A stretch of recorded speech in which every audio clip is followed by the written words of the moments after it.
नमस्कार मित्रगणों, क्या आप जानते हैं नागपंचमी के दिन उत्तर प्रदेश के शहर देहात गांवों में गुड़िया पीटने की परंपरा कब से और क्यों शुरू हुई। क्यों बहनों द्वारा सजाई गई गुड़िया को आखिर बेरहमी से भाई पीटते हैं। इसके पीछे पौराणिक कहानी और रहस्य भी हैं। पूरी बात समझने के लिए हमें पौराणिक कहानियों के रहस्य में जाना पड़ेगा। उससे पहले आपको बता दें, हिंदू धर्म में सावन मास के शुक्ल पक्ष की सप्तमी को नागपंचमी के पर्व के रूप में मनाया जाता है, जो कि आज है। इस पावन तिथि को नाग देवता की पूजा के लिए जाना जाता है। लेकिन इसी पर्व पर उत्तर प्रदेश के तमाम क्षेत्रों में गुड़िया पर्व मनाया जाता है। नागपंचमी के दिन सर्प पूजन के साथ शाम को तमाम तरह की गुड़ियाँ, जिन्हें कपड़े से बहनें बनाकर लाती हैं, चौराहे और तालाब के पास सजी सजाई गुड़िया को हरे डंडों से भाई बेरहमी से पीटते हैं और पुरानी कहानी यानी परंपरा का निर्वहन करते हैं। गुड़िया पीटने की कहानी कैसे शुरू हुई, इसके पीछे एक खूबसूरत कथा है और ये प्रतीकात्मक पिटाई है। खूबसूरती से दिखने वाली इस गुड़िया की पिटाई के पीछे एक कथा है, जिसके अनुसार प्राचीन काल में एक महादेव नाम का लड़का नाग देवता का अनन्य भक्त था और गुड़िया नाम की उसकी बहन थी, जो प्रतिदिन किसी शिवालय में जाकर भगवान शिव के साथ नाग देवता की विशेष रूप से भाई महादेव पूजा करता। बहन भी देखा करती। मान्यता है कि उसके श्रद्धा और भक्ति से प्रसन्न होकर नाग देवता उसे प्रतिदिन दर्शन दिया करते।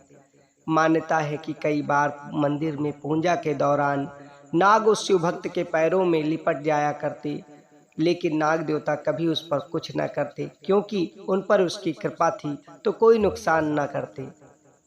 एक दिन जब महादेव शिवालय में नाग देवता के पूजन में मशगूल यानी ध्यान लगाकर बैठा था, हमेशा की तरह नाग उसके पैरों में लिपट गए। जैसे एक गाय बछड़े या लोगों को प्यार से चाटने लगती, ठीक उसी तरीके से दुलार में नाग लिपट गया। उसी समय उसकी बहन गुड़िया वहां पहुंच गई। नाग को अपने भाई के पैरों में लिपटा देखकर वह डर गई। जब उसे इस बात का भय हुआ कि वह नाग उसके भाई को काट सकता है, उसका जीवन संकट में पड़ सकता है, तो उसने एक डंडा उठाकर उस नाग को पीट पीट कर वहीं मार डाला।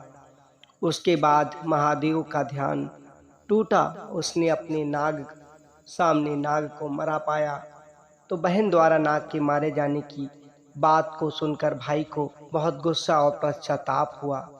जब उसने इसका कारण पूछा तो बहन ने भोलेपन से पूरी सच्चाई बता दी। इस पर महादेव ने अपनी बहन से कहा, तुमने नाग देवता को मारा है, लेकिन इसका दंड तुम्हें जरूर मिलेगा, क्योंकि तुमने अनजाने में भूलवश मारा है। इसलिए इस दिन से प्रतीकात्मक तौर पर जीवों को न मारने आपने इसे मारा है। इसलिए नागपंचमी के दिन आज ही की तरह आपकी प्रतिमा कपड़े की गुड़िया बनाकर उसे पीटकर सजा दिया जाएगा। उसी दिन से हर भाई महादेव के रूप में नागपंचमी के दिन आता है, हरी डंडी लेकर, और गुड़िया कोसी सजा के तौर पर पीटता है, जो कि प्रतीकात्मक है। ये पौराणिक कहानी और परंपरा चली आती है, जिसके बाद उसे घूर पर लगा दिया जाता है। कहते हैं उसी डंडे से अलाय बलाय और पाप भी नष्ट हो जाते हैं। जिसके बाद से गुड़िया की परंपरा शुरू हुई। इसी के 10 दिन बाद रक्षाबंधन का पर्व आता है। फिर प्यार से भाई अपनी बहन से राखी बंधाता है।